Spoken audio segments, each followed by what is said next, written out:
All right, guys, Homestead Know-How. A little bit cloudy day, no sun. Here's our hens. The Rhode Island Reds out here picking around. So we're gonna look at their dust bath real quick.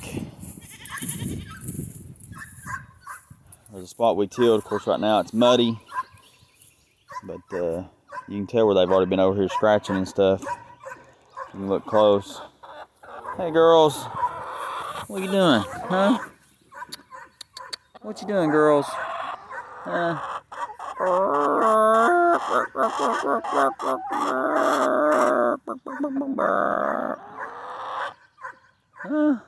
Hear rocket in the background. Alright, so let's go over here. We left the ducklings out last night. We're gonna check on them and see how they did. So let's see. 1, 2, 3, 4, 5. Look there. They survived the night, and it rained, and we had some storms. Let's change the water out. Make a mess out of the water, let me tell you.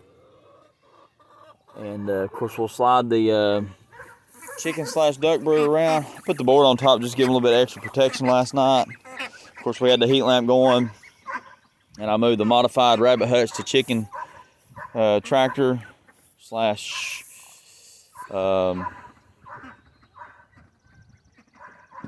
duck tractor, whatever you want to call it. Moved it over here to give them a little bit more protection from the wind. And of course, our DIY chicken coop out of pallets held up to the rains and stuff. No water coming through. And we are going to put a piece of metal on top of this eventually. And then I'm going to do a walkthrough of this thing and just kind of do a brief description on how we put it together for people. So anyways, guys, that's it for right now. Life is good. Homestead Know-How Life is good. Like, share, subscribe. Hit the notification bell.